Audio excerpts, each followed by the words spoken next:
Ya estamos con Victoria Lacruz. Habíamos mencionado que ella es neuroespecialista y psicoterapeuta e investigadora en el área de las inteligencias, con grado de doctorado, ¿no? Una doctora que está con nosotros el día de hoy. Y vamos pues a tratar el tema sobre la salud mental, problema y perspectiva. Victoria, en estos últimos tiempos, y sobre todo hoy en esta coyuntura de la pandemia, ¿no? Del 16 de marzo, que nos dijeron 15 días, cuarentena 15 días, luego 15 días, después 30 días, y luego ha venido el proceso de reactivación, pero sin embargo, cuando nos metieron en los primeros 15 días, habían 20 infectados y un muerto, creo, y ahora tenemos miles de infectados y un montón de muertos. Pero, ¿qué ha pasado con todo esto? La gente se pregunta por qué el Perú lidera a nivel mundial hoy el número de muertos por millón de habitantes. O sea, es una cosa muy desastrosa y calamitosa hasta cierto punto, y como también te he escuchado en muchas oportunidades decirlo, el gobierno está haciendo violencia a través de los medios de comunicación, porque en vez de decirnos qué es lo que debemos hacer, cuáles son las medidas preventivas, ¿no? Todo es correctivo, todo es reactivo y no hacemos absolutamente nada. Pero tú tienes un tema y una posición muy importante también, que te he escuchado en ese sentido, que es la salud mental. Por favor, Victoria, convérsanos al respecto, de qué se trata esto. Bueno, en realidad el Perú está viviendo una serie de dificultades del orden de la salud en general, que no puede excluir, por cierto, a la salud mental. Hace bastante tiempo venimos nosotros señalando que la salud mental se encuentra en emergencia, y habíamos solicitado a través de algunas organizaciones como colectivos en los que participamos, que era un imperativo en el Perú que se declare la salud mental en emergencia.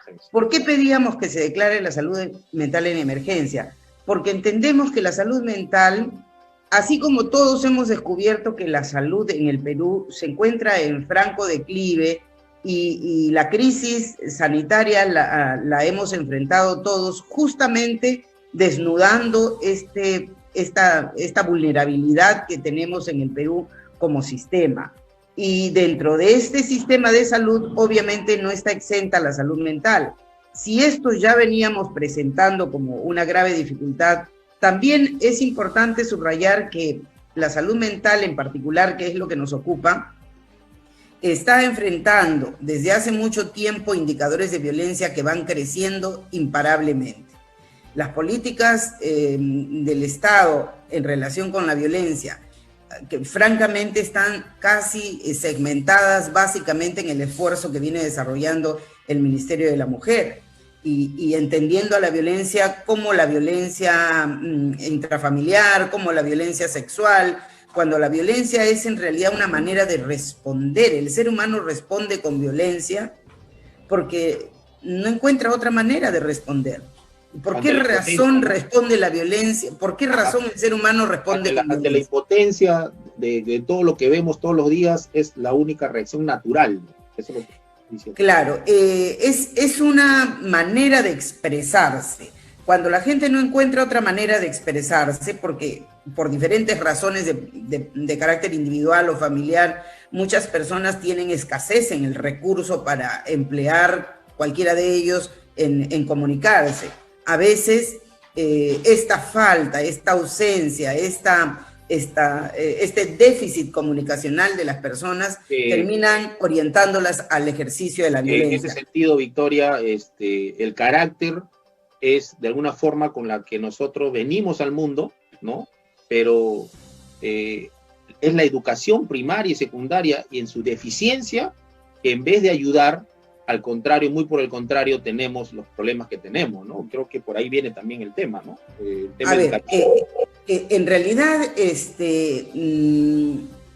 lo que traemos por herencia, son algunas condicionantes, como por ejemplo el temperamento. El temperamento es un conjunto de rasgos bioquímicos que traemos por herencia, un poquito de papá y un poquito de mamá, que es el condicionante. A este condicionante le vamos a agregar el modificador primario. En psicología le llamamos el modificador primario porque ¿quién es el modificador primario? La familia. ¿Quiénes son los componentes de la familia? ¿Con quién se encuentra el niño cuando nace en primera instancia? Se encuentra primeramente con la madre, que es la que lo carga, que es la que lo amamanta, la que le habla, la que lo acaricia, etc. Este primer contacto del modificador primario sobre el temperamento va a ejercer una influencia modificatoria, transformadora, potenciadora, a veces perturbadora, y este resultante fenomenológico entre este temperamento que traemos y la influencia del medio social va a producir un resultado, un producto. Ese producto se llama carácter. Entonces, el carácter puede ser adaptado o desadaptado. Obviamente. El carácter es la personalidad, ¿cierto? No, ahí voy, justamente para hacer esa indicación, esa precisión. Entonces, ya tenemos un elemento al que le llamamos componente. El primer componente, uno de los primeros componentes de la personalidad es el carácter. Pero tenemos un segundo condicionante con el que también traemos por herencia, que es el conjunto de capacidades. Una persona, todos los seres humanos tenemos múltiples capacidades. Si mi papá es ingeniero, entonces yo posiblemente, claro, si mi papá es ingeniero, posiblemente yo sea ingeniero. Pero ¿basta que mi papá sea ingeniero para que yo sea ingeniero? No. Entonces, ese es un condicionante. Yo tengo esa potencialidad, esa capacidad. Pero a esa capacidad le añadimos, como en el caso anterior, la influencia del modificador primario, que es la familia. Luego se añadirá el modificador secundario, donde viene precisamente la escuela. La escuela, y luego será el medio social, el trabajo, la universidad, etcétera, la calle, etcétera. Estos factores modificadores que influyen sobre las capacidades van a permitir la construcción de un proceso, van a construir la estructura de una habilidad a la que le llamamos inteligencia. Eufemísticamente le llamamos inteligencia y a veces hemos creído que la inteligencia es una especie de caja negra que heredamos. En realidad esta es una teoría que ya está siendo examinada y superada por la realidad y también por los hallazgos científicos. Entonces encontramos que hay una primera... Victoria, disculpa que te interrumpa, y también sabemos que no existe una inteligencia, sino varias inteligencias, ¿no es cierto? Claro que sí. A ver, en este proceso ya tenemos dos componentes, entonces, el componente 1, carácter, relacionado con el temperamento, y el componente 2, llamado inteligencia. Entonces, sumando carácter más inteligencia, ya tenemos la estructura básica de la personalidad. Entonces, esto es personalidad. La personalidad incluye también las inteligencias. La gente cree que la personalidad no incluye las inteligencias y es solo la manera de ser. Es que la manera de ser, entre comillas, es también la expresión de tus inteligencias. Obviamente, hemos encontrado tal vez algunas personas que dicen, no, hay una teoría de las inteligencias, entonces las inteligencias múltiples dicen qué tipo de inteligencia tienes tú, qué tipo de inteligencia tiene Juan, Marco, Pedro. No es verdad, todos los seres humanos tenemos posibilidades para desarrollar todas las inteligencias. Esto me permite, por ejemplo, llamar la atención de las madres de familia que tienen 2 hijos, 3 hijos. Dice, mi hijito Mario, él tiene cabeza para los números. Y mi hijita María, no, ella solamente para letras. Por favor, por Dios santo, a todos los radioescuchas de este espacio que tú tienes siempre conectando con muchas personas, yo les pido, no hagan eso con sus hijos, no es verdad. El cerebro humano es un cerebro diseñado con una perfección increíble. Todos tenemos un cerebro que puede responder al máximo de los esfuerzos que nosotros podamos darle. Por eso es que es importante la participación de la sociedad, las relaciones sociales. Por eso es que es importante. Antes pensábamos, bueno, teníamos una serie de teorías en el orden de la personalidad, las teorías demoníacas, que hablaban, por ejemplo, de que la enfermedad mental era un producto de espíritus malignos y qué sé yo. Teníamos también las teorías míticas, ¿no? Que hablaban de lo divino, del Dios que podía castigarte, qué sé yo. O también teníamos las teorías humorales que hablaban de la flema, sangre, bilis, etcétera, ¿no? Luego empezó las teorías microbianas que ya decían pues que le echábamos la culpa básicamente a los virus y a las bacterias. Pero en realidad, ¿a qué estamos refiriéndonos? ¿Qué es en realidad el estado, esta salud mental? Mucha gente, por mucho tiempo en el Perú, hemos entendido a la salud mental como un problema mental. ¿no? O sea, que decir, no, sí, ella tiene un problema de salud mental, tal vez es esquizofrénica, tal vez es psicótica. Que se vaya al psicólogo, ¿verdad? Que se vaya al psicólogo, al psiquiatra. Al psiquiatra. Entonces, en realidad la salud mental, ¿qué cosa es? Es un resultado multicausal, para empezar. No es lo que yo traigo ni lo que tú traes, es el resultado de un conjunto de factores que van a confluir. ¿Y cuáles son esos factores? Algunos factores biológicos, factores ambientales, factores sociales, factores económicos, factores sanitarios, forman parte de este producto que conocemos como salud mental. Pero ¿qué es? Si recogemos un poco lo que señala la OMS, por ejemplo, es ese estado de bienestar físico, mental y social. Un estado que expresa una sensación de bienestar. Y este estado de bienestar, mi estimado amigo, tiene que ver con 3 básicas características, sí, para hablar de salud mental como este estado de equilibrio, ¿no? Una principal característica, y esto desnuda clarísimamente cuál es la situación actual. Una primera característica que habla de la capacidad para resolver problemas y vivir. 1, capacidad para resolver problemas y sobrevivir. 2, capacidad para ejercer un trabajo productivo, es decir, para producir, para hacer cosas y producir. 3, capacidad para contribuir con mi comunidad. Si nosotros tenemos estas capacidades y la echamos a andar, entonces la salud mental está allí nadando, está articulándose, ¿verdad? Un equilibrio. Claro. Pero ¿qué ocurre en el Perú? Si ya sabemos que hay una influencia del medio social como modificador primario y parte de la familia, tenemos un grave problema porque las familias no saben cómo es formar correctamente. Nadie entrena para ser papá o para ser mamá. Entonces se le pide ciertos documentos para que se casen y para que tengan hijos, o para que se casen por la iglesia, le piden no sé qué requisitos, pero hay un requisito que debiera solicitarse para las personas que quieren contraer matrimonio y que quieren tener hijos. Mental. Es un entrenamiento en responsabilidad parental. Ese entrenamiento, en vez de estar ocupándonos de cómo castigar al violento, en vez de estar ocupándonos de perseguir y atender en centros de salud a los supuestos problemas de salud mental. Y hacer más cárceles, ¿no? Construir más cárceles, estar pensando en eso, que es todo al revés, ¿no? Claro, debiéramos estar ocupándonos de la tarea preventiva. En el Perú no tenemos una tarea de promoción y prevención de la salud mental, lamentablemente.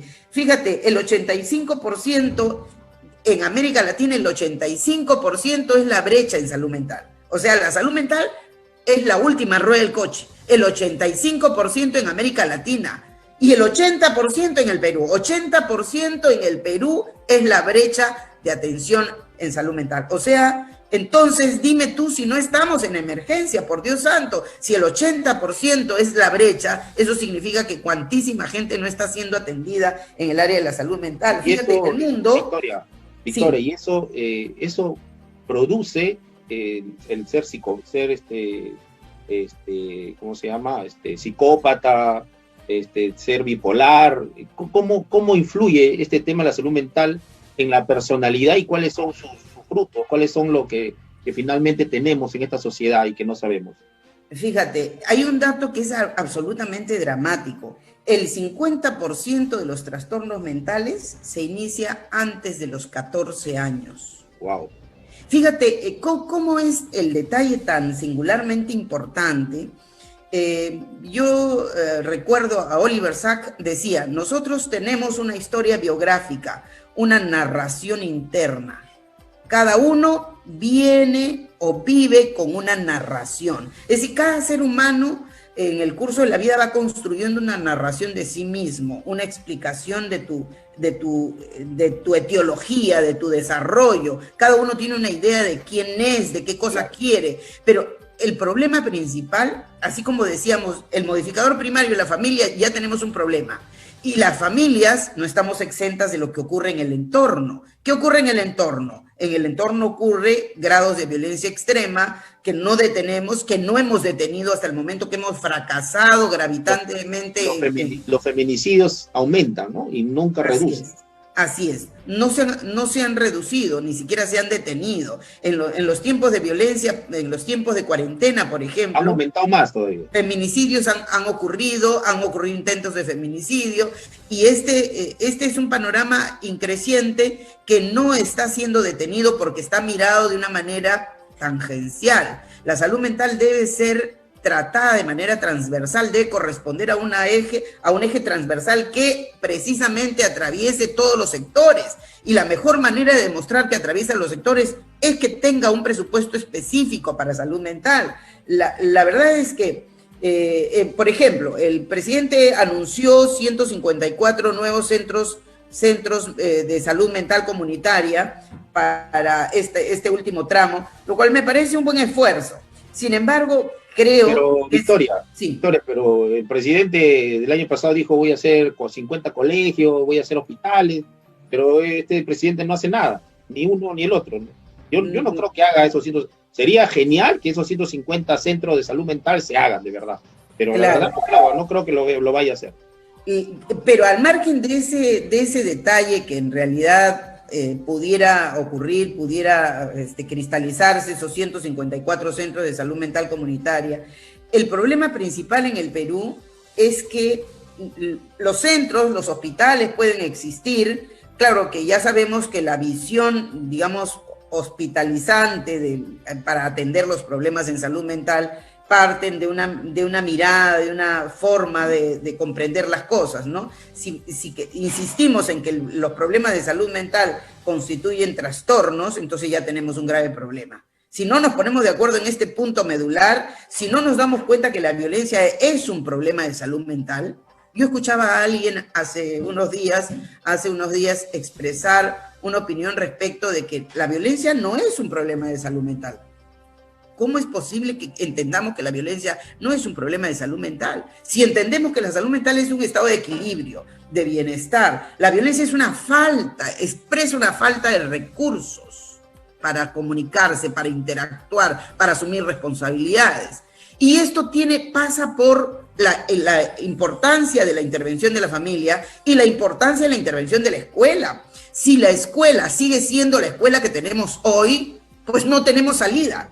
No tenemos salida, porque ¿qué ocurre con la escuela hoy? Tenemos una escuela academicista, una escuela para los datos, una escuela para repetir conceptos. No tenemos una escuela para construir. Obsoleta, de hace 50 años. Tú te sientas en un pupitre y miras al frente de una pizarra cuando ya debió evolucionar eso, ¿no?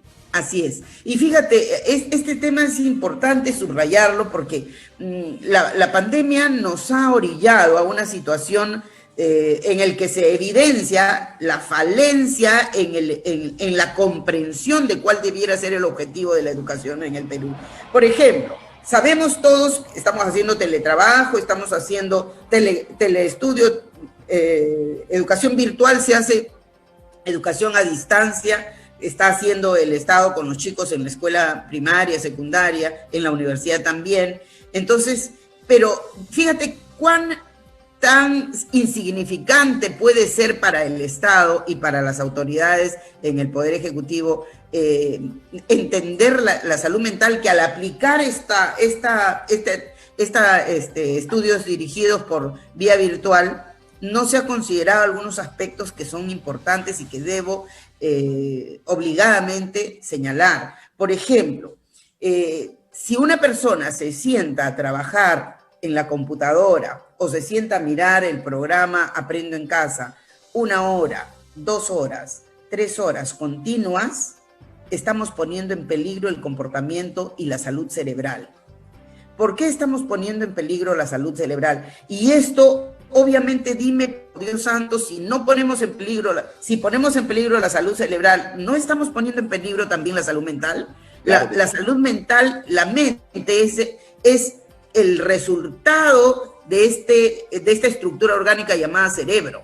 La mente se produce en el cerebro y se coordina con el resto del cuerpo a través de los neuroquímicos. Entonces, Victoria, sí, disculpa que te interrumpa, Victoria, ¿y qué está pasando ahorita con el tema de que los alumnos están obligados a estar en una laptop o una computadora o un celular? Pero, y te cuento algo más, sabemos, por lo que estás tocando tú, sabemos que la comunicación La comunicación presencial es multisensorial, porque tú te comunicas de diferentes maneras, pero a través de una lacto, te comunicas solo con la lacto, y lo que yo observo, por ejemplo, y pasa con mi hijo, es que están conectados en la clase, pero la videocámara está apagada.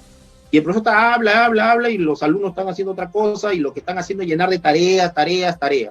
¿Qué consecuencias vamos a obtener ahí? Bueno, es terrible por varias razones. Primero, porque el producto académico no sabemos si se cumple o no hay manera de corroborar eso. Además, en segundo lugar, es imposible que el maestro, que hace un gran esfuerzo, porque antes hacía, si bien es cierto, trabajaba 6 horas, ahora tiene que trabajar 10, 12, 14 horas para preparar el producto y luego sentarse a la máquina, y miles de profesores denuncian que tienen que quedarse contestando preguntas hasta las 11 de la noche. Entonces, segundo, no se logra el objetivo académico porque el profesor no puede competir con el Internet. Todos los datos están en el Internet, por Dios santo. ¿Qué puede decirte un profesor en materia de historia, de geografía, de lenguaje, de matemática, que no existe en el mundo del conocimiento y de los datos? Están en el Internet, con un clic los chicos pueden averiguar eso y mucho más. Entonces, ¿por qué insistimos en una formación academicista del dato, de la transcripción, de la repetición mnemotecnista de datos? ¿Por qué insistimos? Porque no tenemos otra alternativa. Nadie se ha dedicado a pensar en qué educación necesitamos para el ser humano. Entonces, en primer lugar, el que se siente el estudiante por 2 o 3 horas a recibir una clase de manera fría y pasiva, lo que hace, una cosa muy importante que conozcamos, es ubicar al estudiante en este segmento de ciudadanos que hacen consumo intelectual pasivo. Y el consumo intelectual pasivo, escúchenme por favor los padres de familia, las madres de familia, los profesores, señor ministro Benavides, escúchenme por favor, el permanecer más de 2 horas continuas en la pantalla haciendo clases o haciendo tareas o haciendo cualquier cosa, se traduce en consumo intelectual pasivo. ¿Y qué ocurre cuando se hace consumo intelectual pasivo? Se altera, se daña la barrera hematoencefálica en el cerebro. Esa barrera hematoencefálica tiene una de las condiciones, uno de los factores importantes, que es precisamente el impedir que ingrese sustancias tóxicas al cerebro. Y esta condición, que es una de las razones por las que existe la barrera hematoencefálica, se fragiliza cuando estamos en consumo intelectual pasivo. Se fragiliza. ¿Eso qué quiere decir? Que las sustancias tóxicas pueden ingresar al cerebro y hacer que éste colapse o producir algún tipo de deterioro en el área neurocognitiva, por lo menos. Entonces, estamos invadidos en este momento de este consumo intelectual pasivo. Lo están haciendo por teletrabajo los miles de peruanos que están ahora trabajando en la pantalla. Y las empresas siguen haciendo esto como un atentado. Debo denunciar porque tengo quejas de miles de trabajadores que dicen, me mandan cada media hora porque quieren el pantallazo, porque quieren la foto de que yo estoy sentada en la máquina, de que yo tengo que reportar mis informes, de que yo tengo que hacer tal cosa. Eso, por ejemplo, es un atentado contra la salud mental. Fragilizar de ese modo el producto cerebral. Y si estamos haciéndolo, no solo vamos a tener, si ya estábamos en emergencia en salud mental, estos indicadores nos van a colocar en franco detrimento serio e indetenible de la salud mental. No se puede permitir que el teletrabajo se siga tratando de esa manera. Las empresas deben parar con este acoso, con esta hostilización. Lo mismo le digo a los maestros que están siendo hostilizados, no sé si por las UGELes, no creo que el ministro haya ordenado que se le... Hay una cantidad enorme de informes que tienen que presentar los maestros a lo largo y ancho de la República. ¿Cómo es posible que se le persiga de esa manera? Es un atentado. Si ya los maestros tienen que trabajar hasta las 11 de la noche contestando preguntas, absolviendo dudas de los chicos y de los padres de familia, encima tienen que darles también, pedirles informes. Yo no sé quién lee tantos informes. La verdad, yo pongo en duda que alguien lea tantísimos informes. Nadie lee, nadie lo lee. Así es. Eso es lo más seguro.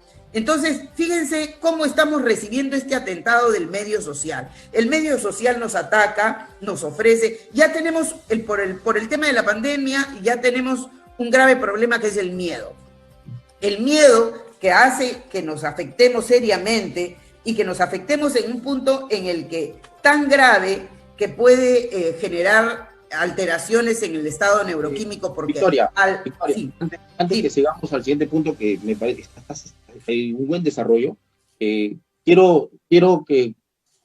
O sea, observo la preocupación tuya con respecto al tema del telestudio, el teletrabajo, pero ¿cuál va a ser la consecuencia? ¿No? Ya sabemos, sí, efectivamente va a dañar nuestra salud mental, está claro eso, pero para que nuestros radioescuchas nos entiendan mejor, ¿cuál va a ser el producto de esa salud mental? ¿Y qué nos vamos a deteriorar? ¿Nos vamos a convertir en psicópatas? ¿Nos vamos a convertir en violadores? ¿En qué nos vamos a convertir si seguimos haciendo lo que estamos haciendo hoy? Por lo menos, mira, si seguimos haciendo esto, lo que va a ocurrir es que el comportamiento cerebral se va a alterar. Si ingresan toxinas a nuestro cerebro, un cerebro con toxinas es un cerebro que no trabaja bien. Y si un cerebro no trabaja bien, obviamente los neurotransmisores van a producir algún tipo de imperfección en su conexión. Entonces vamos a tener problemas con la adrenalina, con la noradrenalina, con la serotonina, con las endorfinas, con la dopamina. Y si además le añadimos el miedo, ya tenemos un problema con relación al cortisol. El cortisol es una sustancia que aflora para defendernos cuando tenemos miedo. Si este miedo no lo estamos controlando y ya tenemos toxinas en el cerebro, entonces imagínate, esa combinación es espantosamente peligrosa. Va a ocurrir que el cortisol va a garantizarse en abundancia en el cerebro de tal modo que puede producir comportamientos peligrosos. Obviamente una persona en estado de miedo puede hacer hasta 3 cosas, ¿no? En el estado de miedo, ¿cómo respondemos al miedo? O huimos, escapamos del miedo, ¿no? O nos quedamos mutis, hacemos mutis, paralizamos, estamos mudos, no afloramos, no reaccionamos, quedamos así estáticos, o le ponemos el pecho y lo resolvemos, o le ponemos el pecho y enfrentamos. A veces nos equivocamos, pero por lo menos intentamos enfrentarlo. Esa es la manera de responder al miedo. ¿Cuántos miles de peruanos, por ejemplo, cuando la cuarentena, la primera semana la gente obedeció, dijo, bueno, ya me quedo en casa, bueno, me las arreglo con lo que pueda. Nos dijeron 15 días, nos dijeron 15 días. Así es. La cosa fue extremándose y la gente dice, bueno, ya no me puedo seguir quedando en casa porque tengo que comer, tengo que dar de comer a mis hijos. Pero no solo eso, la gente sale también porque el miedo aumenta el cortisol y provoca respuestas. Y las respuestas desesperadas, debo hacer algo, es una respuesta... Y lamentablemente los medios de comunicación solamente saben decir gente irresponsable, pero no están viendo lo que está pasando atrás. Eso realmente es una tragedia. Y tú tienes razón cuando dices los medios de comunicación, porque ahí es importante que incidamos. ¿Cómo es posible que los medios de comunicación no se percaten y que las autoridades en salud no intenten coordinar? De repente, claro, yo puedo hablar acerca de intervenir, ¿no? Yo lo haría, particularmente yo lo haría. De repente puedo ser cuestionada por eso, pero yo sí intervendría. Pero fíjense lo importante que sería que el Estado intervenga a los medios de comunicación en este particular punto. No es posible que los medios de comunicación todos los benditos días anuncien cuántos muertos más, cuántos infectados más y cuántas personas y los cambios. O sea, los medios de comunicación están persiguiendo a la pandemia, haciéndola cada vez más grave. Porque lo que hacen es, por ejemplo, por lo último que han hecho, hace unos días veía que el alcohol de 96 no sirve porque ya no se desinfecta, porque es volátil y hay que convertirle en alcohol de 70. ¿Qué farmacia vende alcohol de 70? No venden, pues, venden alcohol de 96. Y el alcohol de 96 es tan bueno como cualquier otro. Ciertamente es volátil, pero hay que enseñarle a la gente cómo hacerlo. No, que los laboratorios no fastidien, por Dios santo. 3 partes de alcohol por 1 de agua. Y así es de simple. Pero además... Por ejemplo, la gente dice no, que los laboratorios autorizados, o sea, los medios de comunicación son los aliados de la pandemia en salud mental. Son los aliados. Y deberían ser denunciados, Victoria. Así es. Es más, esto están atentando contra la salud mental, están atentando contra la vida de los peruanos. Así es. Deberían ser denunciados. ¿Y por qué? Porque, claro, la gente puede decir, no, pero la salud mental no mata, en cambio el virus sí. Un momentito. Ahí tenemos que hacer una precisión que es importante. Si una persona con miedo empieza a desordenar su neuroquímica, aumenta el cortisol, por lo tanto, se va a afectar la producción de serotonínica. Y al afectarse la producción serotonínica se fragiliza el sistema inmunitario. Por lo tanto, si se fragiliza el sistema inmunitario, aunque tomes medicina con un sistema inmunitario frágil, ¿qué crees que va a pasar? Entonces, no estamos enfrentando el problema de manera conjunta. La salud mental es una piedra en el zapato en este momento para enfrentar la pandemia. Si no resolvemos la salud mental paralelamente a atender el tema del oxígeno, el tema de las medicinas, entonces no estamos trabajando de manera conjunta para abordar el problema de una manera más integral. Es absolutamente importante, estimado amigo, que la salud mental sea enfrentada de manera colectiva. Los centros de salud mental comunitarios son una manera de responder, pero no es la única manera. El peruano, el ciudadano de a pie, las organizaciones sociales deben ser convocadas para trabajar en este rubro. Debemos utilizar los medios de comunicación para hacer desde allí prevención. ¿Quién es el profesional encargado de la salud mental? ¿Quién debería ser el profesional encargado? Bueno, estimado amigo, déjame decirte que en este momento estamos viviendo una situación conflictiva. Fíjate, la ley 3947, que es la ley de salud mental, dice en el artículo 25 que el equipo multidisciplinario de tratamiento, rehabilitación, diagnóstico y seguimiento de los problemas en salud mental debe estar jefaturado por un psiquiatra, con lo que estoy de acuerdo. Pero además dice lo siguiente: a falta de puede ser reemplazado por cualquier especialista de cualquier otra especialidad. Es decir, a falta de este médico debe ser reemplazado por cualquier médico de cualquier especialidad. ¿Eso qué significa? Que de repente un traumatólogo puede diagnosticar en salud mental, que de repente un oftalmólogo puede diagnosticar en salud mental. Y es más, estimado amigo, este equipo no incorpora a los psicólogos, cosa que, por ejemplo, conozco de los esfuerzos que en este momento ha estado haciendo para intentar las modificatorias del Colegio de Psicólogos. Con su decano Lucho Pérez ha estado intentando presentar algunas modificatorias que creo que no han sido atendidas, han sido archivadas. Levanto mi voz de protesta enérgicamente porque ¿de qué se ocupan los médicos psiquiatras? De la enfermedad mental, no de la salud mental. Entonces es necesario hacer esa precisión. ¿De qué se ocupan los psiquiatras? De la enfermedad mental, porque medican, esa es su tarea. ¿Quién se ocupa de la salud mental desde la salud? El psicólogo, pues. Entonces, los miles de psicólogos que hay en el país, que déjame decirte también, acá hay una brecha importante que hay que cerrar, hay una brecha importante que hay que resolver. Eso te quería comentar. Nosotros fuimos candidatos a la gobernación regional en el año 2014 y parte de nuestra propuesta fue justamente poner un psicólogo en un colegio. El tema es que cuando volteamos y conversamos con la escuela de psicólogos, no tenemos los psicólogos suficientes para poder hacer ese trabajo. Eso también es otra falta de previsión y planificación por parte del gobierno, ¿no? Porque todo se tiene que planificar como lo hacen los grandes países desarrollados. Claro, ese por ejemplo es un problema, pero también es un problema, porque fíjate, la ley para que se disponga un psicólogo en cada colegio ya está. Hay una ley que dispone la obligatoriedad de los colegios de tener un psicólogo. Debe ser reciente esa ley, porque en el 2014 no había.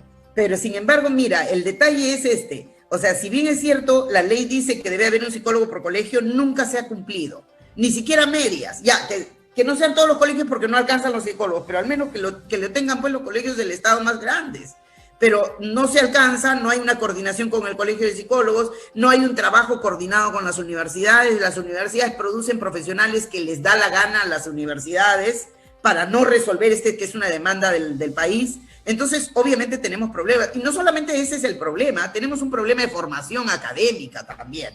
El psicólogo tiene necesidad ahora de revisar cuáles son sus teorías, cuáles son sus orientaciones, cuál es el camino, cuál es el rol del psicólogo. Eso es algo que hay que redefinir. Hay mucha discrepancia en el interín para discutir sobre este tema, que debe ser materia de repente de otro conversatorio, pero aquí lo importante es que necesitamos reformular la formación, el plan curricular que tienen las universidades en la formación de psicólogos. Eso se necesita urgente. ¿Por qué se necesita? Porque se necesitan especialistas en salud mental que no existen. Los especialistas en salud mental como especialidad. Como tú bien las dices, Victoria, las universidades están viendo el negocio y lo que más sacan las universidades, y no tengo nada contra los abogados, ni con los administradores, ni los contadores, pero es lo que más abunda en este país, y no tenemos las carreras que necesitamos, como ingenieros agrónomos, ingenieros pesqueros, psicólogos hoy que me estás mencionando. O sea, realmente tenemos una enorme brecha en planificación, en previsión. O sea, yo me pregunto, ¿qué hace el gobierno? ¿Qué hacen nuestras autoridades? No están pensando en estas cosas, Víctor. Mira, es importante darnos cuenta, nosotros somos un país con muchas deficiencias y problemas, y no estamos exentos de lo que ocurre en el mundo. ¿Sabes? Hay un aproximado de 340 millones en el mundo que sufren de depresión. 340 millones de personas en el mundo. Hay un promedio, sí, y fíjate cuántas personas cada 40 segundos se suicida alguien en el mundo. Wow. Y fíjate cuán importante es que la salud mental se tome en cuenta. Por lo menos en el Perú hagamos que el cerebro humano no se afecte. Por lo menos en el Perú hagamos que la salud mental se mire, se visibilice dentro de las plataformas de salud. ¿Cómo podemos entender que un Estado plantee, por ejemplo, una mirada desde del sistema educativo, como ya decía hace un momento, esta mirada academicista, típicamente de repetidora de conceptos, de datos, que ya hemos dicho, no sirve para nada. Seguir trabajando en eso no sirve para nada. Está demostrado clarísimamente que tú puedes ser una persona con muchas inteligencias académicas, puedes ser una persona con muchas competencias en el orden académico, puedes tener mucha información, pero eso no te convierte en una persona saludable, eso no te convierte en una persona que no se va a comportar con violencia, eso no te convierte menos en una persona con honestidad. Ya lo hemos visto en el Perú, la corrupción ha sido absolutamente infestante. ¿Por qué razón? ¿Eso acaso no es un problema de un trastorno sociopático? Los corruptos que habitan en la política, por ejemplo, ¿qué son? ¿Psicóticos, esquizofrénicos? No, sí, son sociópatas. Y estos sociópatas existen, conviven con nosotros, se construyen como sociópatas en una sociedad que no cuida a los ciudadanos, en una sociedad que no cuida la salud mental de los ciudadanos, porque para eso tendría que tener una familia que cumple sus roles parentales de manera eficiente, para eso tendría que tener una escuela que se preocupe por la formación de la personalidad. Las escuelas no forman personalidades. Las escuelas lo único que hacen es buscar que los chicos aprendan matemática, lenguaje, historia, etcétera, etcétera. Y lo único que les importa es tomar exámenes y ponerles nota. Y no sirve para nada eso si no se estructura la personalidad, una personalidad saludable para ser ciudadanos saludables. Entonces, esta es la prioridad. Esta es mi convocatoria a los peruanos, a los líderes de opinión, a los especialistas. Sumemos fuerzas para defender la salud mental porque estamos en peligro. Sumemos fuerzas para defender la salud mental porque la salud física se fragiliza si la salud mental está fragilizada. No hay salud sin salud mental, no hay. Entonces, y la salud mental, Victoria, va a afectar de todas maneras a la parte emocional que tiene que ver con nuestro sistema inmunológico. ¿Correcto? ¿Es verdad? Claro que sí. Claro, por supuesto que sí. Una persona con miedo, con cortisol elevado, una persona con miedo, obviamente toma decisiones incorrectas.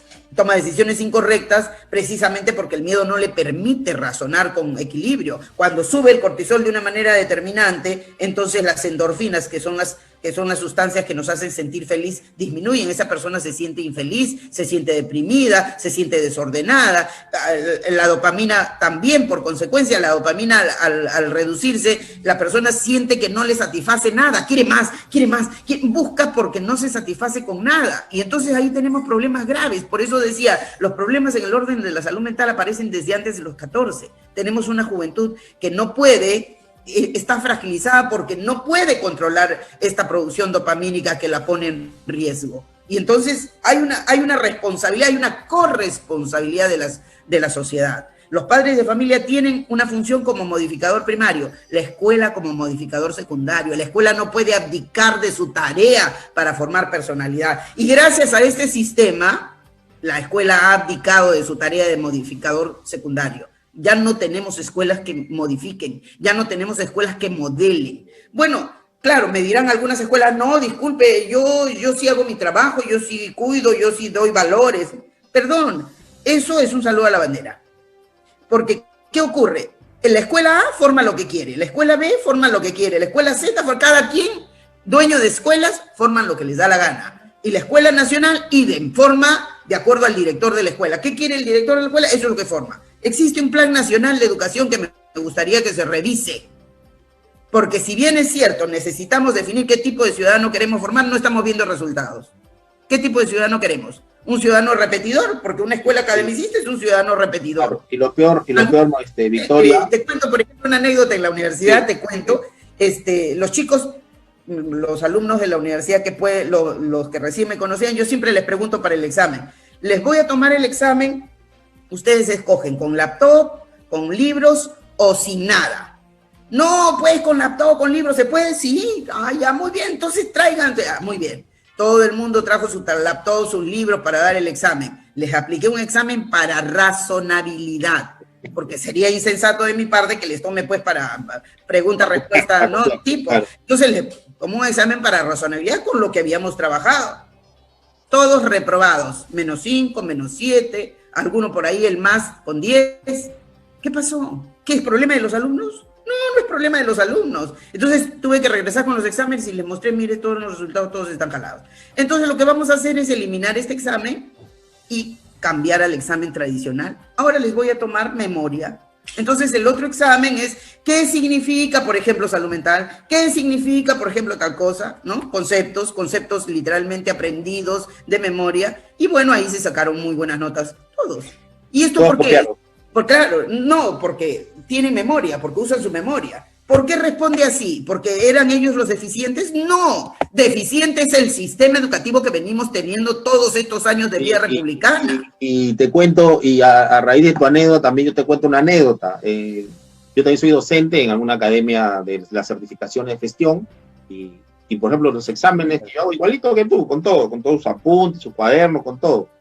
Y el problema es que la gente, también es un examen para razonar, pero el problema es que la gente no tiene comprensión lectora, Victoria. Y esa es una de las cosas que yo lamentablemente me he dado cuenta, y los que están al frente no son alumnos, son gente profesional, gerentes, jefes, gente que está en el mundo empresarial, pero no hay comprensión lectora. Esto es terrible, Victoria, por Dios, ¿verdad? Yo me he quedado totalmente sorprendido. Y qué bueno que lo digas. De comprensión que tenemos. Qué bueno que lo digas. Fíjate, este es un tema que yo lo comenté hace algunos años, porque justamente estábamos en pleno gobierno de Alan García con el ministro Chan. Como siempre, ya veníamos teniendo problemas porque el examen PISA indicaba que el Perú era el penúltimo lugar en comprensión lectora y en razonamiento numérico. Entonces, bueno, se le ocurrió a alguien, no sé si fue al ministro Chan, pero ocurrió allí, ¿no? Bueno, tenemos un problema, hay que solucionar el problema. Y le añadimos, a la currícula de secundaria, le añadimos plan lector. Brillante idea, vamos a solucionar el problema de comprensión lectora agregándole el curso de plan lector. Y todo el mundo lleva, hasta la fecha se lleva plan lector. ¿Cuál fue el resultado del año siguiente? Curioso, pero es el dato. ¿Cuál fue el resultado del año siguiente de aplicar el curso de plan lector? Que ya no estábamos en penúltimo lugar, sino en el último lugar. Ese es un dato. ¿Qué significa eso, estimado amigo? Y tú has tocado un tema medular. El problema principal, como decía, es el problema del sistema. Le hemos enseñado a los alumnos no a razonar, porque eso exige pensar. Memoria. Exige pensar. Hemos fortalecido el hemisferio cerebral izquierdo, y solamente le hemos enseñado a hacer operaciones numéricas, a analizar en lo básico, le hemos enseñado solamente a utilizar la memoria porque no estamos trabajando el íntegro del cerebro. Hemos abandonado el hemisferio cerebral derecho y los padres, por ejemplo, persiguen a sus hijos que quieren estudiar arte, que quieren estudiar literatura, que quieren estudiar música. No, porque el arte es una porquería. No, tú tienes que estudiar medicina, tienes que estudiar abogacía, tienes que estudiar ingeniería, porque eso es lo que importa. Entonces tenemos un problema grave porque no estamos utilizando el hemisferio cerebral derecho. Y en eso no estamos utilizando esta conexión que debe haber entre ambos hemisferios cerebrales para tener un producto más acabado y más completo. Y ese es un problema del sistema educativo. Por eso tenemos una resultante. El fenómeno inteligencia en el peruano es el fenómeno repetidor. Es el fenómeno que no piensa. Por eso es que seguimos siendo caudillistas. Aplaudimos. A ver, ¿quién sale primero? Y ahí se aplaudimos, por lo general si es hombre. Si sale mujer, mujeres y hombres atacan a la mujer. O también, Victoria, ha habido un gran líder y después sale el hijo y ya quiere que el hijo reemplace al padre, ¿no? Ciertamente, ciertamente. Tenemos liderazgos caciquistas y por herencia, ¿no? Ahí tenemos, por ejemplo, los Fujimori que pretenden ser candidatos presidenciales solo porque apellidan Fujimori, ¿no? Tenemos así algunos otros partidos políticos, como por ejemplo Alan García, que ahora creo que está intentando su hijo ser el nuevo líder, candidato. Esto es algo que los partidos políticos tienen que estudiar y resolver, porque ¿cuán saludables son los liderazgos hoy? Los liderazgos modernos son liderazgos colectivos. Es importante que nos demos cuenta de lo que la sociedad necesita, lo que el mundo necesita, lo que el ser humano como responsable, como además un recipiente de alguna manera de todos los factores medioambientales, sociales, económicos. Es importante que consideremos que la salud mental, por ejemplo, no está exenta de la economía. ¿Cómo un país con pobreza, con hacinamiento, con promiscuidad, esas personas que habitan en estas condiciones pueden tener salud mental? ¿Cómo pueden trabajar? ¿Cómo pueden ser capaces de resolver sus problemas? Claro, por ejemplo, el psicópata resuelve su problema saltando, pues. Resuelve su problema, va, roba y ya está, ¿no? Es un psicópata, no le importa, no tiene remordimiento, no tiene sentimiento de culpa, nada, pero él resuelve su problema de comida, de buen vivir, entre comillas, de alguna manera, ¿no? Entonces, sí es verdad que el trabajo productivo es importante para la salud mental, como yo lo dije, pero en el Perú tenemos ¿qué cantidad de desempleados? Ahora, miles de desempleados ahora. Miles de millones de desempleados ahora, peor en el estado de la pandemia. Entonces, el peruano va a estar en un grado de fragilidad extrema en salud mental porque ya no tiene trabajo, ya no tiene manera de hacer trabajo productivo. Ya tenemos más de casi 75% de peruanos que viven en la informalidad, porque tenemos una economía informal que mantiene... Un poco más, Victoria. Leíamos un artículo hace poco de un estudio que la informalidad ya está bordeando el 90%. Dios mío. Entonces, mira lo que significa. Si la informalidad ha crecido de una manera gravitante, es porque el Perú no tiene un sistema formal para invitar a que el peruano se formalice, porque el extremo, la SUNAT persigue de una manera criminal, allí está formalizado, sobre todo si es pequeño, ¿no? Victoria, hay un punto ahí que justamente hemos escrito algunos artículos, donde yo, por ejemplo, digo que a quien hay que formalizar es al Estado, no a los informales, ¿no? O sea, es a la inversa, ¿no? Porque si el 90% es informal y el 10% formal, entonces lo atípico es el formal, no lo informal, ¿no? Entonces, quien está mal es el Estado y no los informales, ¿no? Cierto, qué interesante, mira, qué interesante, eso me parece muy interesante. Fíjate, porque claro, lo atípico, lo inusual, lo que es pequeño, la minoría, entonces es pues lo que está mal, ¿no? Claro. Ahora, claro, si tenemos siempre la orientación reverenciante por el mercado, si apuntalamos a un estado de consumo y no a un estado de bienestar, bueno, seguiremos fregados, pues, porque el estado de bienestar es el estado que debemos perseguir, el estado de bienestar, de equilibrio, de satisfacción de necesidades. La pirámide de Maslow hablaba, por ejemplo, en su primer nivel, del nivel de satisfacción de necesidades fisiológicas. Básicas, elementales. Dormir, comer. Primer nivel. Sin eso no hay todo lo demás. Entonces, en una pirámide de 5 niveles, este primer nivel tenemos que pasar. Si no resolvemos el tema de la pobreza, si no resolvemos el tema de la organización formal, si no resolvemos... Fíjate, en estos países, en Europa, por ejemplo, este estilo de atravesar los circuitos de agencias como trenes, que atraviesan unas barreras, las personas, por ejemplo, en el Perú, si tú vieras que no hay quien te cuide en esa barrera, pues tú te pasas sin pagar. En estos lugares, por ejemplo, la barrera está solita. Ya lo hacen, habiendo cuidador, igual se pasan. Pero imagínate aquí, mira, esta anécdota contaba una persona y decía, tú pasas y solito tienes que pagar y solito te atiendes, nadie te dicen paga, no paga. Paga el que puede y el que no puede, pues no paga. Porque hay una posibilidad ahí electiva, ¿no? Entonces la persona le dice, ¿pero qué? ¿Yo tengo que pagar? No, si no puedes, no pagues. Pero, y entonces, ¿cómo voy a hacer para pagar? Bueno, si puedes, paga, porque es el Estado el que se beneficia y somos todos. Claro. Entonces la persona esta, que era una mujer, una latina, decía, pero qué locura, yo puedo pasar entonces sin pagar. Entonces ella le dice al europeo, le dice, oye, pero si yo quiero entonces, y puedo hacer la viveza y me paso sin pagar. Y el europeo, este señor en particular, lo mira y le dice, ¿y por qué haría eso aquí la gente?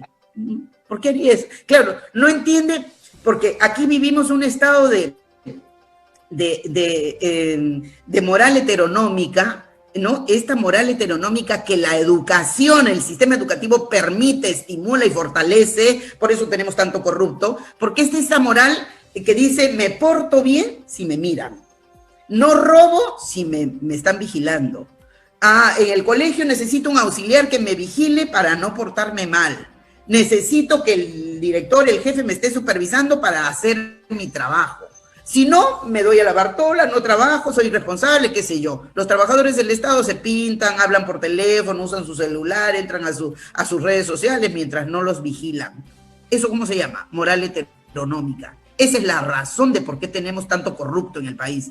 Mientras que entrenamos a las familias, vamos a desarrollar algo que se llama moral autonómica, esa moral con que yo voy, aunque nadie me mire, no robo porque nadie me tiene que mirar para hacerme recordar que no debo robar. No hago absolutamente nada incorrecto porque sé que es incorrecto, no porque me están mirando ni porque me van a castigar. Tenemos que salir de la cultura de la sospecha, de la cultura de la represión, de la cultura del castigo, para entrar en la cultura de la construcción, del crecimiento. Pero Victoria, por ejemplo, el tema de la prisión preventiva.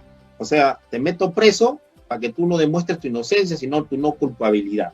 O sea, ahí nomás ya creo que es producto de lo que estamos hablando, ¿no? Bueno, la prisión preventiva siempre ha existido, no es una novedad, siempre ha existido, y eso se usa básicamente para quienes están en peligro de fugarse, pues, ¿no? Y los políticos en el Perú han utilizado 1001 ardid para escaparse y escapar de la justicia y de sus efectos. Ya hemos visto, pues, a cuántos se han escapado y se han fugado porque no se ha efectuado. Ahora, otro es el procedimiento, digamos, por intencionalidad o por esfuerzo, ¿no? Fíjate el tema, entonces, si aterrizamos, el tema de la salud mental está en graves condiciones porque el Estado, porque el sistema, porque el estado de cosas en el que vivimos no está orientado a una sociedad de bienestar, está orientado a una sociedad de consumo. ¿Por qué se levantó la cuarentena? Porque la presión de las organizaciones económicas en el Perú era muy grande. Entonces había que levantar, no, y que el Perú tiene que reactivarse económicamente, aunque mueran un poco más de miles de peruanos, no importa, hay que hacer reactivación económica, ¿no? Y entonces el Estado sigue haciendo las cosas de manera paternalista, sin contar con la participación del ciudadano. Los peruanos, los ciudadanos, también somos parte de este problema. Tenemos que participar. Yo les digo, por ejemplo, a los políticos desde aquí, como lo he venido diciendo, no es momento de cuadrar cuentas en este momento. Vivimos un estado de crisis sanitaria, la gente está muriendo, no es momento de salir a protestar, no es momento de exigirle cuentas, no es momento. En este momento tenemos que sumar fuerzas para salvar vidas, pero sin olvidar, habrá momento de pasarle las facturas a quienes la merezcan. Y eso también tiene que ver. Aquí no tenemos que hacer borrón y cuenta nueva. El Perú ha vivido por muchos años haciendo borrón y cuenta nueva de muchas cosas. Y es porque tenemos una doble moral. Hablamos en el momento, pero después guardamos nuestra lengua. Hablamos en el momento, tiramos piedras, pero cuando ya estamos en el Congreso o ya estamos en un cargo público nos olvidamos. Y entonces tiramos la piedra, escondemos la mano. Yo quiero decirle, por ejemplo, a muchos líderes que conozco que están en el Perú, hay que ocupar esa silla vacía. Ocupar esa silla vacía quiere decir, asumo la responsabilidad, no tire piedras, no hable, no se queje, haga, asuma responsabilidades. Ponga el pecho. Así es. Y eso tendrá que ver justamente con lo importante que es para salvar al Perú en este momento, a partir, por ejemplo, mira, un dato, nosotros perdemos entre 5.000 y 15.000 neuronas por día. Perdemos normalmente, ¿no? Ya, 5.000 y 15.000 neuronas por día. ¿Qué crees que ocurre en los pueblos de la sierra donde el consumo de alcohol es tan alto? ¿Se duplicará? El consumo de alcohol mata así definitivamente neuronas hasta 50.000 por día. Wow. Entonces, si no paramos el alcoholismo, si no resolvemos el problema de salud mental, la salud mental va a fragilizar la salud integral del ser humano. El consumo de alcohol es un problema muy grave en el Perú. el problema de la desensibilización progresiva en el Perú, la lexitimia, esta anedonia que tenemos por causa de la violencia, se ha instalado en comportamientos de muchos jóvenes y ciudadanos comunes de a pie, que necesita ser contenido, necesita ser atendido. Tenemos necesidad de hacer promoción y prevención en salud mental. No podemos esperar, así como los policías, pues por ejemplo hay muchos policías que esperan a la vuelta de la esquina, esperando que el infractor de tránsito... Escondidos todavía, escondido. Escondido para aplicarle la papeleta. Así no. Yo recuerdo años atrás, cuando fui regidora en una ciudad del Callao, salíamos nosotros muy tempranito. En ese tiempo no teníamos serenazgo, teníamos policía municipal, y salíamos muy tempranito, por decir a las 6 de la mañana, 5:30 de la mañana, ya estaba el jefe del policía municipal esperándome, y salíamos a hacer, porque yo tenía el área de defensa del consumidor, y entonces íbamos a hacer a la zona industrial, a las empresas, a las fábricas, a hacer una supervisión. Pero yo no iba para aplicarles la norma, no iba a supervisar qué cumplía y qué no cumplía, y le decíamos, mire señor, usted tiene que hacer estas 15 observaciones, levántelas, corrija, resuélvalas. ¿Cuántos días necesita? ¿15 días? ¿20 días? Ya. Y pactábamos con el empresario un promedio, y luego retornábamos en el tiempo indicado para supervisar a ver si es que efectivamente se había cumplido con levantar. Y te cuento una anécdota. Yo recuerdo, en ese periodo de tiempo había una persona muy cercana a nosotros, a mi familia, que se apareció pues por ahí, porque tenía una empresa allí, y se acercó a mi papá y le había dicho, oye, mira, ¿sabes qué? Me han dejado una notificación y yo quiero pues, a ver, habla con la negrita, a ver si nos puede ayudar, pues, y le echa una manito, que por acá. Mi papá se rió y le dijo, bueno, yo es bien difícil que le pueda decir, si tú quieres, dile, a ver qué te contesta. Pues mi papá me conocía, entonces efectivamente se acercó a mí y le dije, bueno, la notificación dice para 15 días, ¿necesitas un par de días más tal vez? Me queda mirando, porque 2 días más te puedo dar, pero me vas a cumplir con todo. Como me quedó mirando, le dije, ¿qué creo? ¿Que tú pensabas que yo podía anularte esta notificación y podía romperla y echarla al tacho? No, perdóname. Si te atreves a decirme eso, hasta aquí llega la conversación amigable. Porque yo te puedo dar y te puedo ayudar y te puedo enseñar y te puedo guiar con los especialistas, pero no me pidas que me voltee y te dé la espalda a lo que estás infringiendo. ¿Eso cómo se llama? Y lo hice con alguien cercano a mi familia. ¿Eso cómo se llama? Moral autonómica. No necesito que nadie me mire para negociar algo, no necesito que nadie me mire para poder actuar de manera correcta. Esto, por ejemplo, es algo que se trabaja en la sociedad, no es que viene contigo, lo trabajan los padres en casa, pero lo refuerzan la escuela. Si la escuela sigue invadiendo con auxiliares por todos lados y sigue teniendo la cultura de la sospecha como predominio, entonces va a generar siempre ciudadanos heteronómicos, con una moral heteronómica, porque están esperando que alguien los mire para... Tú le preguntas a cualquier chico, ¿cómo te portas cuando no te miran en la clase? ¿Conversas? ¿Haces payasadas? Sí, claro. Pero cuando te miran, ahí me porto bien. ¿Se dan cuenta cómo hay fragilidad en el desarrollo de la conciencia? Pues la conciencia es un producto social. No es que, eres inconsciente, es un corrupto. No es culpa de él solamente, es culpa del sistema. Si tenemos un sistema oprobioso, individualista, donde se persigue lo que es primero tú, segundo tú, tercero tú, siempre tú písale la cabeza al otro para que tú tengas éxito, si seguimos viviendo en ese sistema, vamos a seguir teniendo ese mismo tipo de comportamientos. Necesitamos una sociedad y un sistema colectivista, solidario, fraterno, que aprenda a compartir, que tenga liderazgos colectivos. Necesitamos organizaciones sociales líderes, no caciques, no estos que hemos tenido todo este tiempo y que no han resuelto. No, ¿a quién? ¿Quién va a postular? ¿Quién? No se trata de quién. Forsyth. Dios mío.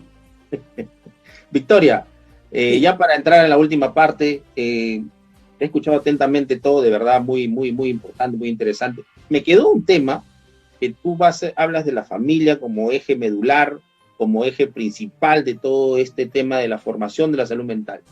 Pero ¿qué está pasando con la familia? No sé si sería un tema de que podamos verlo ahora o luego, pero por ejemplo, ¿por qué este movimiento LGTB busca destruir a la familia? O sea, no sé, ¿qué nos puedes tú agregar ahí?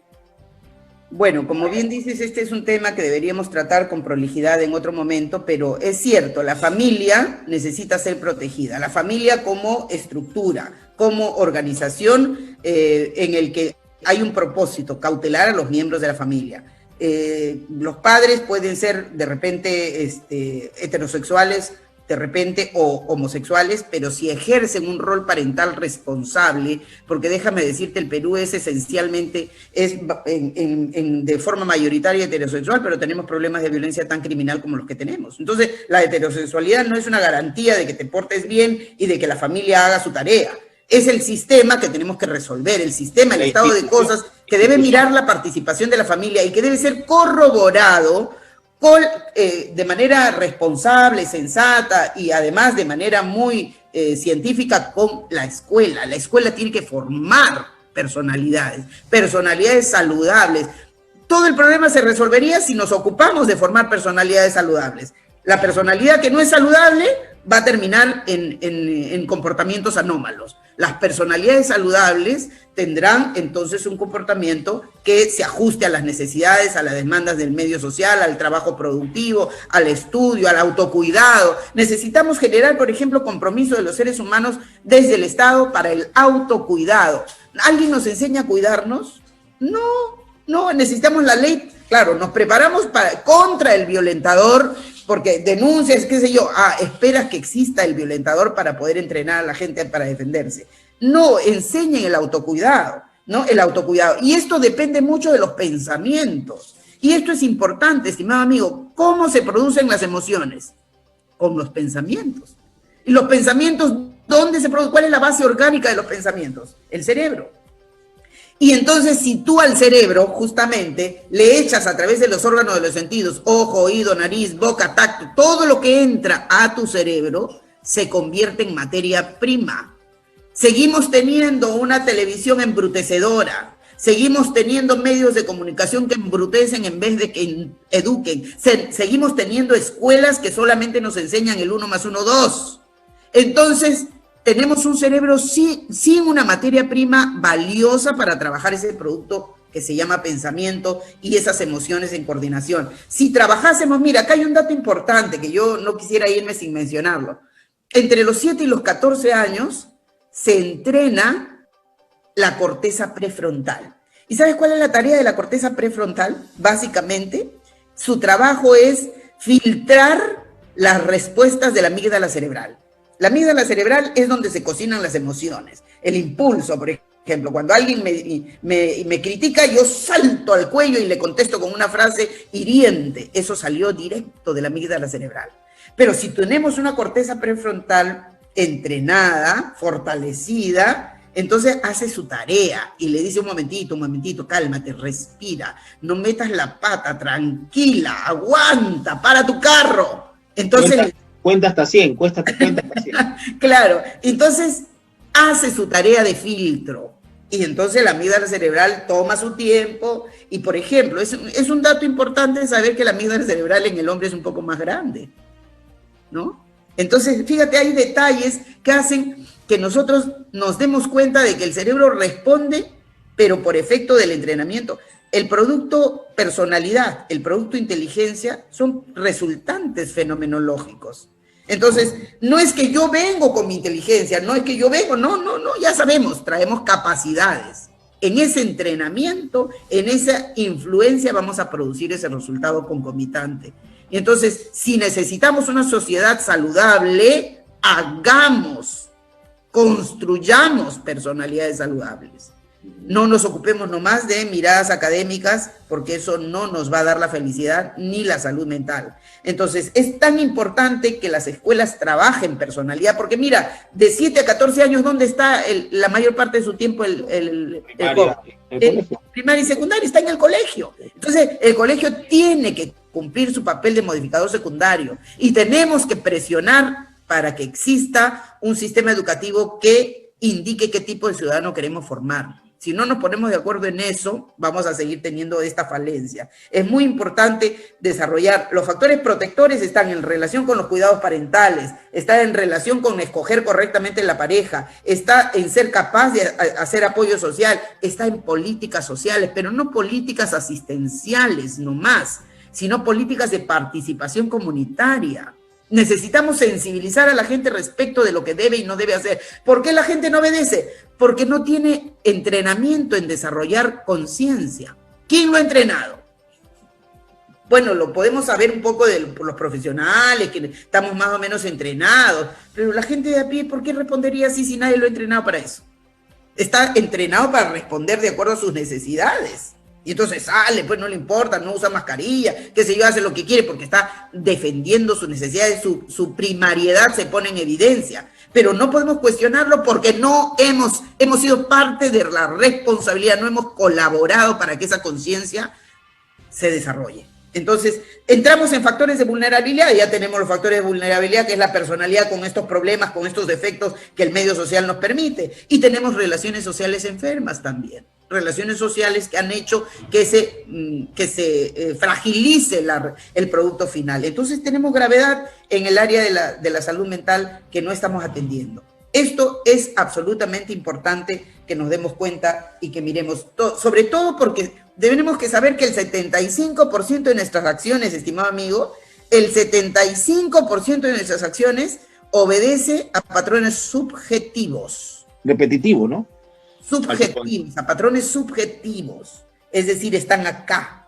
Entonces, si no corregimos acá, la conducta, pues será en consecuencia con lo que está acá.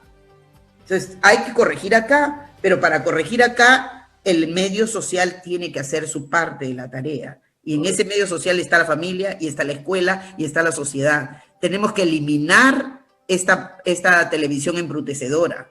Tenemos que tener autoridades que tengan capacidad para intervenir los programas que hacen daño.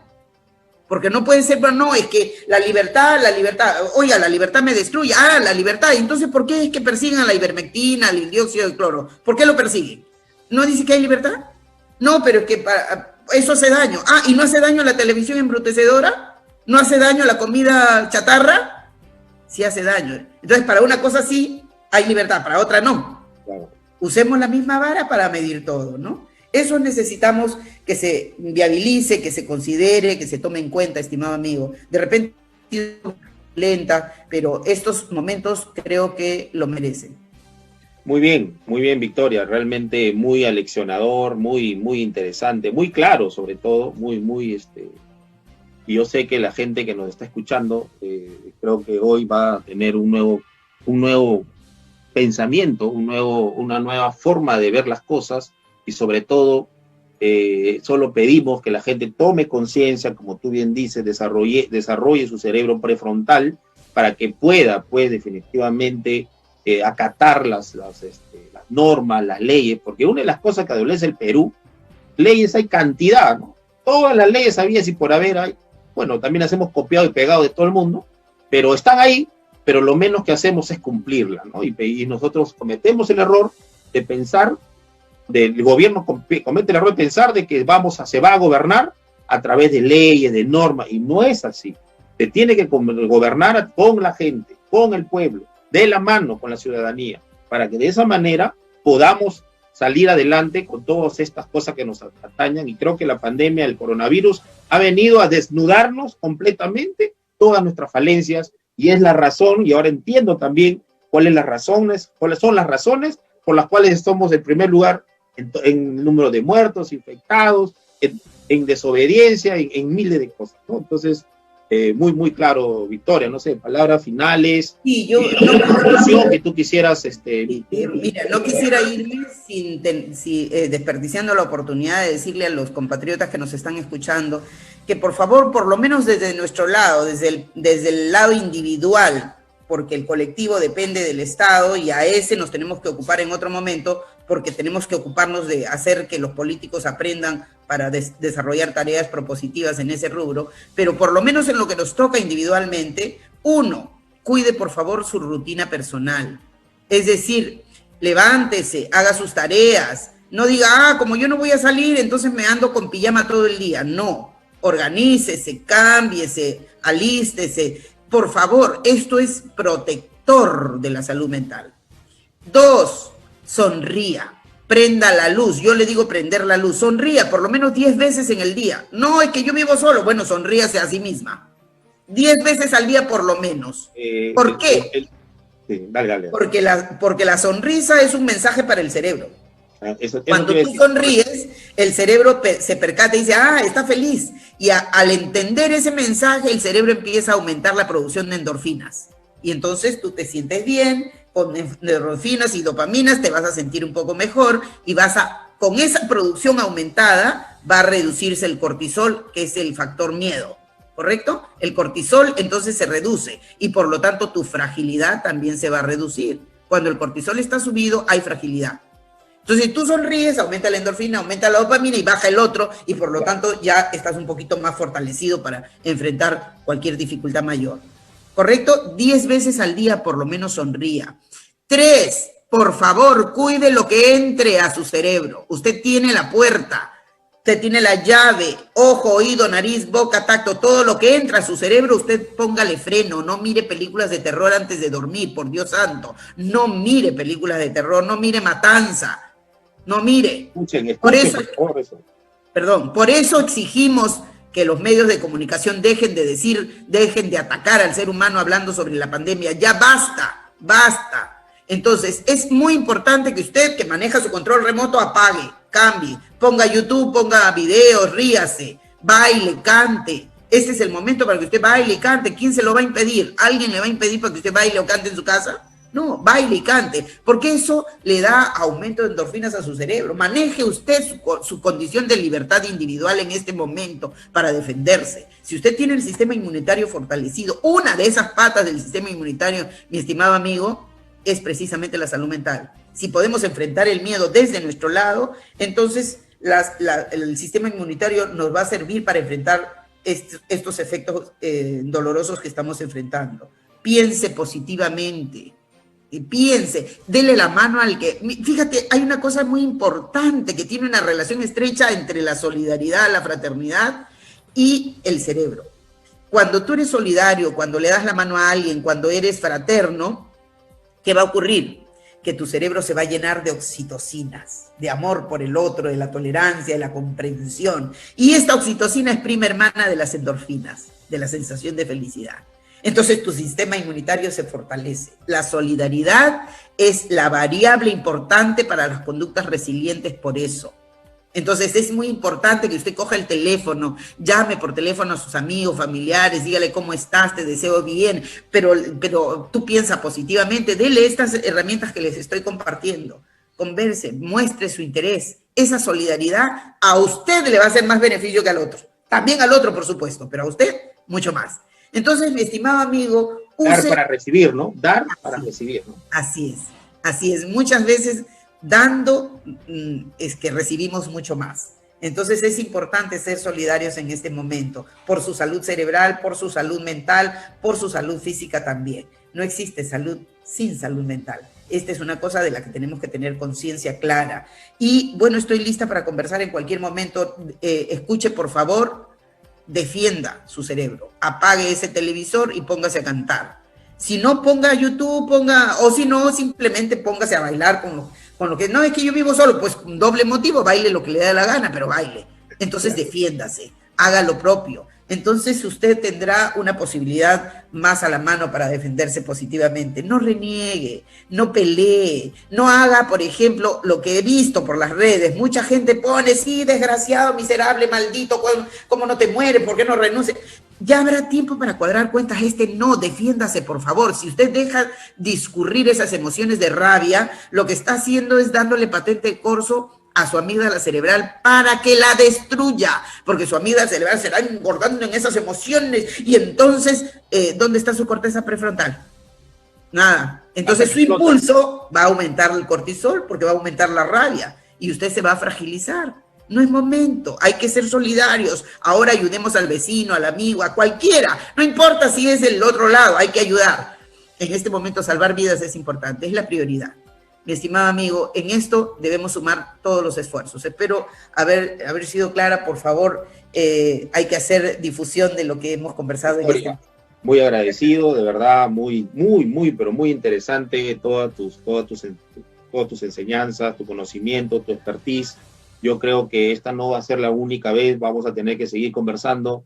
Yo conozco de tu experiencia, he tenido la oportunidad de estar a tu lado y trabajar juntos, y creo que es fundamental. Hoy este país necesita personas como tú, líderes con una claridad con respecto a los conceptos y lo que debe hacerse en este país. Yo te agradezco mucho. Muchas gracias, Victoria, por este espacio que nos has permitido. Muchas gracias a todos los radioescuchas y por supuesto a todos los ciudadanos de a pie que nos han estado escuchando. Un abrazo fraterno y vamos para adelante haciendo lo correcto. Muy bien. Hasta pronto. Hasta pronto, Victoria.